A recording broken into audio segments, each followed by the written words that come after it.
उपाध्याय आज हमारे साथ उपस्थित हैं सुल्तानपुर जिले के एसएफआई जिला मंत्री माननीय सौरभ मिश्रा जी। सौरभ जी, आपका हमारे चैनल में बहुत बहुत स्वागत है। बहुत बहुत धन्यवाद सर।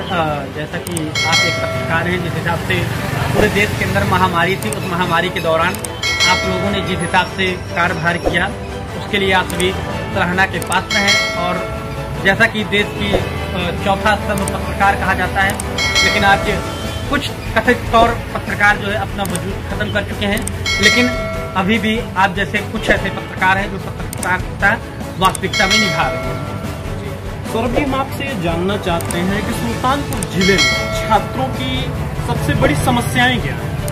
अगर सुल्तानपुर जनपद के अंदर में छात्रों की सबसे बड़ी समस्या की बात की जाती है, तो जैसा कि आपको पता होगा कि ब्रिटिश शासनकाल का बना राजकीय इंटर कॉलेज, जिसे जीआईटी बोला जाता है, जिसका हॉस्टल लगभग 10 साल से बंद पड़ा हुआ है। जो छात्र हैं उनको हॉस्टल न मिलने के कारण वो मजबूरी में कभी गोलाघाट, अन्य जगह पे वो 3000-4000 रुपए कमरा किराया लेके मजबूरन वो रह रहे हैं। अगर उसको शासन और प्रशासन चाहे तो हॉस्टल खुलवाया जा सकता है और लगभग 1000 रुपए के अंदर में वहाँ बच्चे रह सकते हैं और उनको अच्छा खासा भोजन भी मिल सकता है। लेकिन सुल्तानपुर जनपद का ऐसा नाकारा प्रशासन, सुल्तानपुर जनपद के अंदर में ऐसे भ्रष्ट अधिकारी बैठे हैं तो उनको छात्रों की जो व्यापक समस्याएं, वो समस्याएं नहीं दिखाई देती। पहली बात। दूसरी बात, अगर सुल्तानपुर जनपद के अंदर में छात्रों की समस्या की बात की जाती है तो सुल्तानपुर जनपद के अंदर में जवाहर छात्रावास पूरी तरह से बंद पड़ा है। सुल्तानपुर जनपद के अंदर में आज तक कोई छात्र चुनाव नहीं होता है। होता कि नहीं है, क्योंकि जिस कॉलेज के अंदर में होना चाहिए वहाँ आरएसएस के सोच के लोग बैठे हैं, वहाँ भाजपाई लोग बैठे हैं। वो सदियों से उनको छात्रों की कोई समस्या नहीं दिखाई देती है। वो हमेशा छात्र विरोधी काम करना चाहते हैं। इस प्रकार से लगातार जो है सुल्तानपुर जनपद के अंदर में ही ना बात की जाए, पूरे देश और प्रदेश के अंदर में लगातार छात्रों के ऊपर दिन प्रतिदिन हमला होता रहता है। सौरभ जी, हम आपसे जानना चाहते हैं, जैसे कि देखा जा रहा है कि पूरे उत्तर प्रदेश में आज यहाँ महंगाई जो कि बढ़ती जा रही है, डीजल पेट्रोल शतक लगा रहे हैं, इस पर आप क्या कहना चाहेंगे? देखिए, जो महंगाई की बात है तो महंगाई पर मुझे थोड़ा सा हंसी भी आती है और सोचना पड़ता है कि हमारे देश का एक ऐसा प्रधानमंत्री है, और प्रधानमंत्री ना कहा जाए, अगर उसको फेंकू कह दिया जाए तो काफी अच्छा लगेगा प्रधानमंत्री कहने में। बात इसलिए उसको फेंकू कहा जा सकता है क्योंकि हमारे जो फेंकू प्रधानमंत्री जी हैं, वो जब आए 2014 में, उनका ही नारा था, बहुत हुई महंगाई की मार, अब की बार फलाने की सरकार, मतलब मोदी की सरकार। तो मोदी जी आए तो हम लोगों ने भाई उनका स्वागत किया, लेकिन मोदी जी आने के बाद क्या किए, पूरे देश को बेच डाला। देश और पेट्रोल आज की उसकी जो कीमत हो चुकी है लगभग शतक मार रहा है। तो ये हमारे देश की स्थिति हो चुकी है। जो कहता था कि मैं गंगा माँ का लाल हूँ, वो निकला वास्तविकता में अंबानी अडानी का दलाल। वो पूंजीपतियों को फायदा पहुंचाते हैं। वो असली में बात ये ना, उनको जनता से कोई मतलब नहीं है।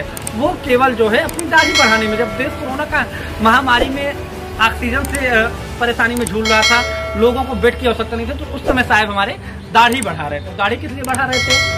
वो सोच रहे थे कि हम रविंद्रनाथ टैगोर हैं।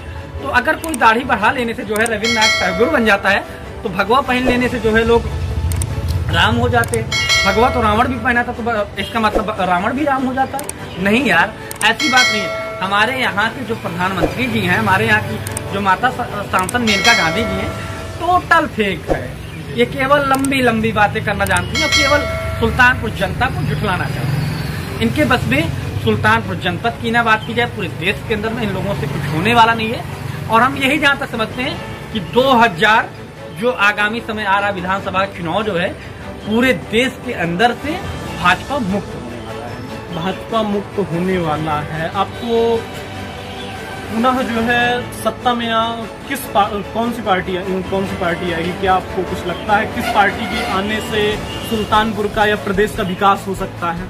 देखिए, अगर आप जैसे कह रहे हैं कि सुल्तानपुर जनपद के अंदर में, मैं कहता हूं कि भारतीय जनता पार्टी या मोदी को छोड़ के आप सड़क से कोई एक, या आप हो गए कोई एक सड़क छाप उठा लीजिए, वो मोदी सरकार और भारतीय जनता पार्टी सरकार से अच्छा काम कर सकती है। लेकिन ये क्या है ना, ये गणुओं की सरकार है।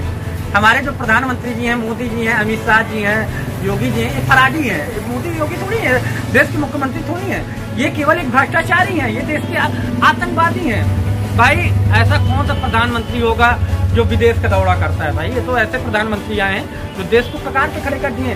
हर चीज का निजीकरण, रेलवे को प्राइवेट सेक्टर में डाल दे रहा है, बैंक को प्राइवेट सेक्टर में डाल दे रहा है। क्या किया सुल्तानपुर जनपद के अंदर में? भाई, मैं तो कहता हूँ आप पत्रकार जी, मैं आपसे एक सवाल करना चाहता हूँ। आप बता दीजिए सुल्तानपुर जनपद के अंदर में कोई ऐसा टॉप 10 केवल 2 स्कूल का नाम बता दीजिए, कुछ नहीं है, सब खा गए हैं भाई। क्या विकास हो रहा है इनके बारे में, जी बताइए। जी आपसे हम ये जानना चाहते हैं कि अभी एक मामला आया था आपके के क्षेत्र का, कोई एक सड़क का मामला था और उसका मुद्दा भी आपने उठाया था, वो कहाँ तक पहुंची, क्या उसका विकास हो पाया या नहीं? देखिए, जो सड़क की बात थी उसको मैंने हमारे लोग जो है धान की रोपाई करके उस पर हम लोगों ने एक्शन लिया। आखिर प्रशासन जो है नतमस्तक हुआ, रोड पे जो है नवीनीकरण भी होना शुरू हो गया। लेकिन बात यह है कि प्रशासन हमेशा पल्ला झाड़ने का काम करता है। वो सड़क पे जो है गिट्टी डलवा दिया, लेकिन वास्तविकता में जो भी काम होना चाहिए, रोड का नवीनीकरण होना चाहिए, मार्केट के अंदर में पक्की नाली होनी चाहिए, सब गायब है। भाजपा ही कहते हैं कि जो आला अधिकारी कहते हैं कि ये तो बारिश हो रही है। हम इनसे यही पूछना चाहते हैं कि 2014 से अभी तक बारिश हो रही है भाई? तुम्हारी तो सरकार 2014 में आ गई, तब से तुमने एक ही नारा दिया कि पूरे भारत में जो है गड्ढा मुक्त सड़कें होंगी, लेकिन गलत हो गया मित्र, गड्ढा युक्त सड़कें हो गई। किसी भी रोड में, सुल्तानपुर जनपद के अंदर में नहीं, पूरे देश के अंदर में आप किसी भी तरह से जाइए, बड़े बड़े गड्ढे हैं, लोग डेली चोटिल हो रहे हैं। तो ये हमारे देश का दुर्भाग्य है, हमारे देश के अंदर दुर्भाग्य है कि हमारे देश का एक ऐसा प्रधानमंत्री बैठा है जो केवल 24 घंटा झूठ पे झूठ, झूठ पे झूठ, झूठ पे झूठ बोलने का काम करता है।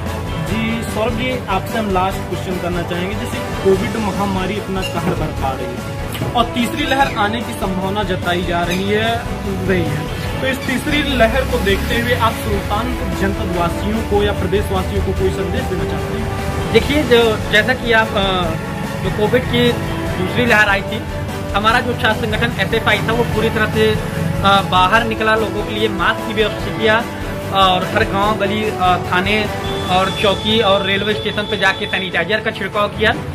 और जैसे कि तीसरी लहर आ रही है, तीसरी लहर में मैं लोगों से केवल एक ही अपील करूंगा, लोग ज्यादा से ज्यादा घर में रहें, लोग सोशल डिस्टेंसिंग का पालन करें, लोग मास्क का इस्तेमाल करें और जब जब देश को, हमारे समाज को लोगों की जरूरत पड़ी है, तब तक हमारा छात्र संगठन आगे निकल के लोगों के लिए मदद किया है। और महामारी आ रही, निश्चित तौर पे हमारे संगठन की तरफ से जो भी हम लोगों से बन पड़ेगा, हम लोग पूरा जनता के लिए काम करेंगे।